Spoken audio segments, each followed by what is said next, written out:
Si Francis Joyon est le plus tranquille des hommes pressés, c'est par la grâce du vent. Ce vent complice en a fait l'un des navigateurs en solitaire les plus étonnants qui soient. Francis Joyon est le plus rapide sur l'Atlantique Nord, le plus rapide autour du monde, le plus rapide entre Cadix et San Salvador, et le plus rapide sur 24 heures. D'une encre bleu mer, il écrit dans le sillage de son trimaran les pages d'une aventure maritime exceptionnelle. Francis Joyon est à la fois immense et discret.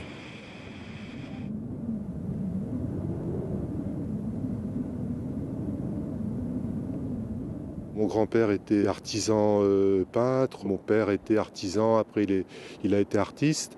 Mais c'est vrai que j'ai un côté artisan dans la préparation des bateaux. Pour moi, l'artisan, c'est quelqu'un qui à la fois conçoit et qui réalise.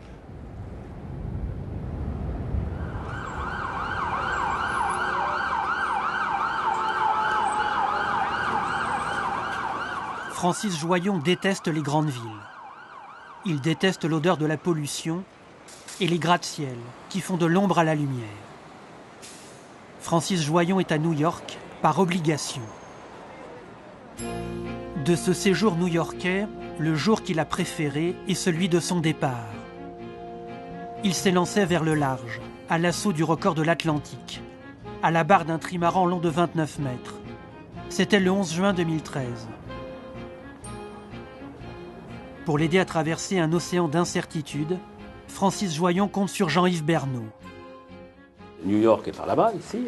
Ici, on va voir Nantucket, on va voir Terre-Neuve, qui est dans ce coin-là. Et puis, l'arrivée en Angleterre, le bateau il est là. Et nous, on veut rester avec les zones de vent fort, éviter les zones de vent faibles. Et puis tout ça, ça bouge. Au jour le jour, Bernaud envoie des informations météo et il aide Joyon à tailler la route au plus vite. Ces deux-là se connaissent depuis des lustres. Et pourtant, le navigateur impressionne encore. Lui, c'est un train. 605 000, même condition, 610 le lendemain, troisième jour, même condition, 604. Ça veut dire qu'il sait exactement où il en est dans l'effort performance. Et ça rend un métier fou. Surtout c'est un multicoque. Ça veut dire qu'il a fait des milliers de milles, qu'il se connaît bien, qu'il connaît bien son bateau, qu'il sait juste où le pousser pour aller vite, mais jusqu'où ne pas aller pour pas avoir une avarie ou se retourner.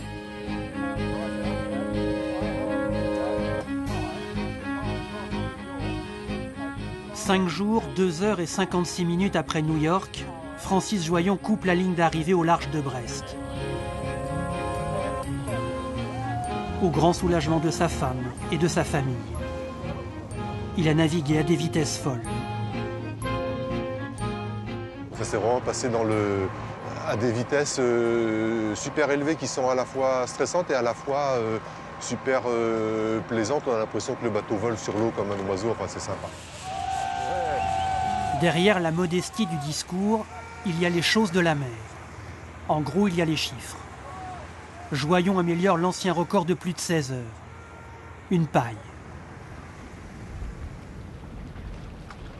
Francis Joyon sort de l'ordinaire marin. Il est né au milieu des plaines agricoles de l'Eure-et-Loir le 28 mai 1956. Il a vécu une enfance plus verte que bleue. Et puis peu à peu, la lecture a changé la couleur de sa vie.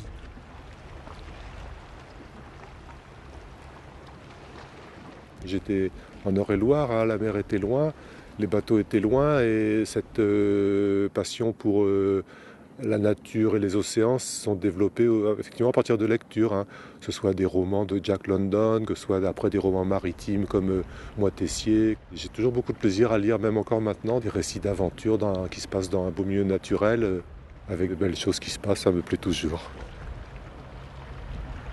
Si Francis Joyon a choisi le métier de marin, c'est d'abord pour voir du pays et vivre des aventures.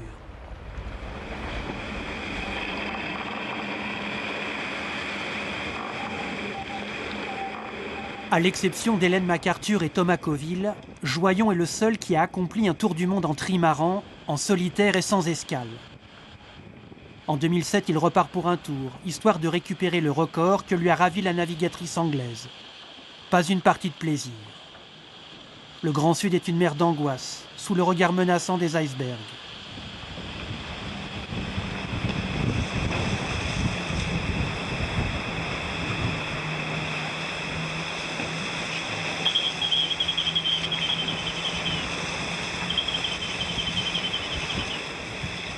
Les rares visiteurs sont des oiseaux dont on voudrait se faire des copains.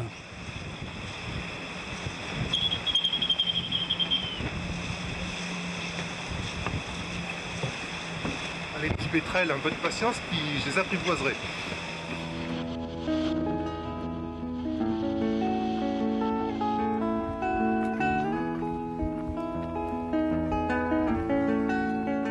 Bien souvent, un marin qui part, c'est une famille qui reste.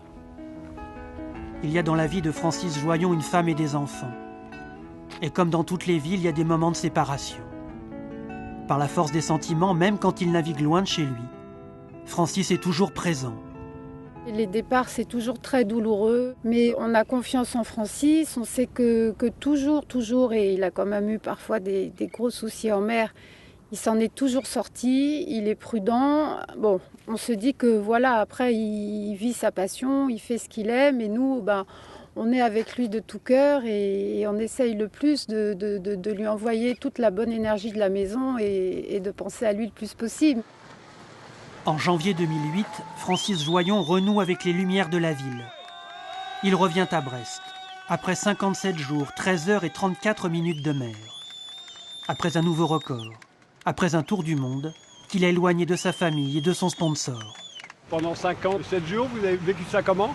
Comme un fan, comme un mélange d'émotions, d'angoisse, tout mélangé. J'ai pas tellement été, à mon avis, performant pour l'entreprise. Mais je trouve pas les mots parce que c'est trop fort pour moi. Et, une tarte de le toucher, ça peut paraître bizarre, mais une tarte d'être auprès de lui. L'émotion, c'est tout. C'est tout simple. Simplement. Patrice Lafargue et Francis Joyon forment un drôle de duo. Depuis le jour où ils se sont serrés la main en 2001, ils ont placé le coup de cœur bien au-dessus du coup médiatique.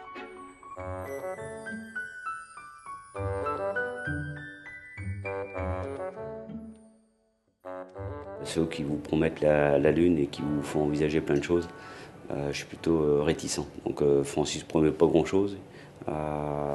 C'est vrai que c'est pas forcément l'homme de la plus grande communication, mais cette communication, le peu qu'il nous transmet, elle est forte et elle est beaucoup plus importante que des grandes phrases. Ce dimanche de janvier 2008 à Brest représente pour Francis Joyon la fin d'un monde. Fini le monde du grand large et de la solitude. C'est maintenant le temps des retrouvailles et du corps à corps. Quand Joyon finit par toucher terre, Patrice Lafargue finit par toucher Joyon, comme il l'espérait depuis longtemps. Le temps d'embrasser Jean Todt et le professeur Saillant, les deux parrains du bateau, il faut affronter le déferlement médiatique. La mer déchaînée des micros et des caméras. Alors, laissez passer, s'il vous plaît. Non, mais laissez passer, ça va. On va pas si on fait toutes les choses correctement, simplement. Content de débarquer, puis à la fois un petit peu effrayé quand on voit cette vague humaine qui prend le bateau d'assaut. Là, j'ai peur que ce soit pire que le déferlant de 50e. Là. On imagine sans peine quel sentiment troublant peut s'emparer d'un homme qui n'a pas vu la foule depuis près de 2 mois. Quant à la foule, elle fête un marin qui vient de pulvériser le record du monde de plus de 14 jours.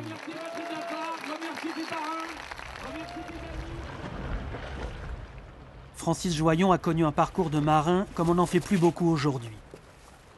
C'est un bricoleur dans l'âme qui, pour se construire, a construit lui-même des bateaux. En 25 ans de carrière, il a connu des fortunes diverses.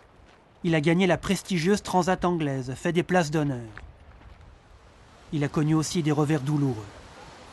En 2005, après un premier record de l'Atlantique et après une immense fatigue, Joyon et son trimaran s'échouent sur des rochers du Finistère. Un bateau se brise et les rêves de navigation qui vont avec.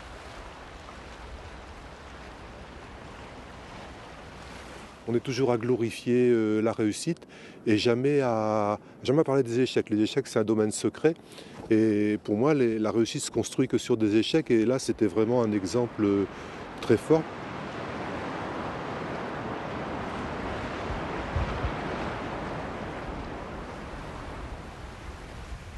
Francis Joyon vit un peu à l'écart d'une voile professionnelle qui impose retombées médiatiques, bataillons de techniciens et armada de préparateurs.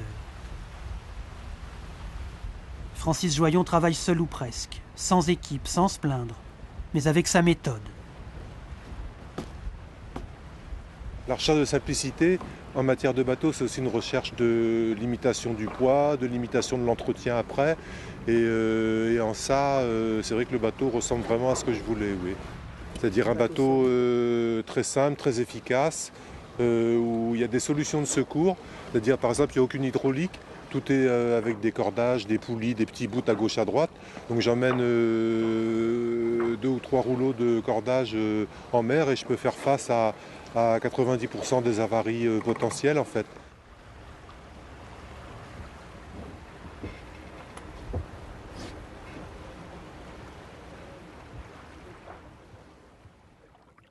Le navigateur Michel Desjoyaux vit à Port-la-Forêt. Il possède à ce jour le plus beau palmarès de la voile océanique en solitaire. Il a gagné 2 fois le Vendée Globe, la Route du Rhum, la Transat anglaise et on en passe. Il a pour lui un surnom, le professeur. Je ne pense pas que Francis soit un marin à l'ancienne, avec un fonctionnement des anciennes générations. Il est dans un modèle super simple. Il ne s'embête pas de plein d'à côté. Il n'a pas besoin de grand-chose. Et je pense qu'il est rustique par volonté de simplicité. Et moi, j'ai l'habitude de dire que c'est très simple de faire compliqué, mais c'est très compliqué de faire simple.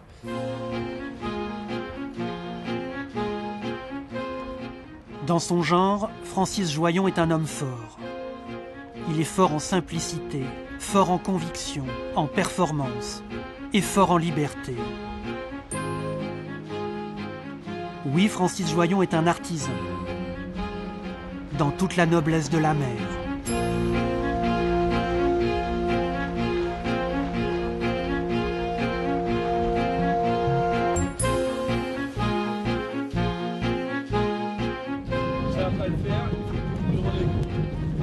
En fait, ce que vous voulez pas me dire, c'est que vous ayez trop secoué dans le coffre. C'est même pas ça, c'est que c'est...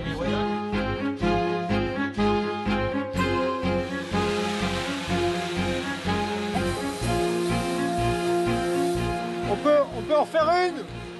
On t'a loupé complet là.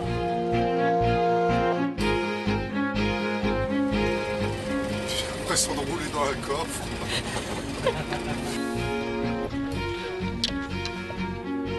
Je vais essayer de la réparer. On a besoin du vélo, quoi.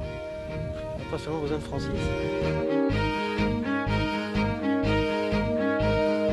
Moi, je faisais accessoiriste, voilà. Je sers à tenir la feuille blanche. Ça va tourner.